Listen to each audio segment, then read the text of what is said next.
প্রসূতি মৃত্যুহার কমাতে গাইডলাইন জারি রাজ্যের স্বাস্থ্য দপ্তরের। মেডিকেল কলেজ এবং গ্রামীণ হাসপাতালের সকলকে মেনে চলতে হবে এই গাইডলাইন।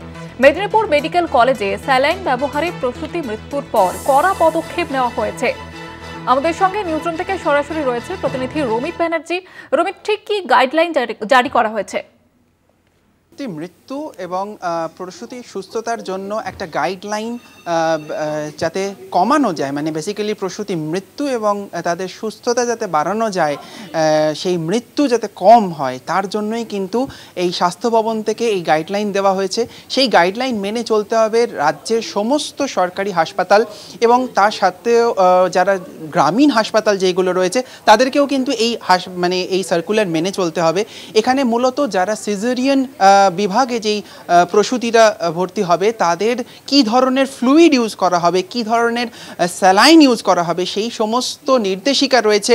বেশ কিছু নির্দেশিকা এর মধ্যে রয়েছে যেইগুলো কিন্তু প্রসূতিদের ভালো থাকার জন্য, সুস্থ থাকার জন্য সেই নির্দেশিকা। দেখো, কিছুদিন আগেই আমরা জানতে পেরেছিলাম মেডিকেল কলেজ, অর্থাৎ যে মেদিনীপুর মেডিকেল কলেজ, সেখানে প্রসূতির মৃত্যু ঘটে এবং তারপরেই কিন্তু তৎপর স্বাস্থ্য ভবন এই যেই নির্দেশিকা দিয়েছে, যেই গাইডলাইন্স দিয়েছে, সেই গাইডলাইন্স মেনে চলতে হবে সমস্ত স্বাস্থ্যকর্মী এবং চিকিৎসক, এবং তাদেরকে সমস্তভাবে কিন্তু এই গাইডলাইন্সকে ফলো করার জন্য কঠোর নির্দেশিকা দিয়েছে স্বাস্থ্য ভবন।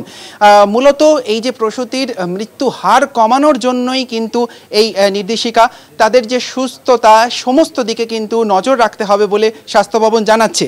দেখো, এখানে আরেকটা দিক রয়েছে, যেটা চিকিৎসকরা রয়েছে, যে চিকিৎসকরা তারা কিন্তু বারবার বলছে এই গাইডলাইন্স মানার পরও যেই স্যালাইন, যেই ফ্লুইড ব্যবহার করা হচ্ছে প্রসূতিদের জন্য, সেইগুলোর যে গুণমান রয়েছে সেই দিকেও নজর দিতে হবে। না হলে কিন্তু গাইডলাইন্স মানার পরও কিন্তু প্রসূতির মৃত্যুর হার কমানো সম্ভব নয়। তো সুতরাং এই নির্দেশিকার নিশ্চয়ই মানে স্বাস্থ্য ক্ষেত্রে যারা রয়েছেন তাদের ক্ষেত্রে এটা যদি মেনে চলা হয়, তারা যদি এই প্রসূতিদের জন্য মেনে চলে, তাহলে কিন্তু বেশ খানিকটাই লাভবান হবে এই প্রসূতিরা এবং মৃত্যুর হার অবশ্যই কমবে বলে আশা করছে স্বাস্থ্য ভবন, এবং সেই অনুযায়ী কিন্তু সেই নির্দেশিকা।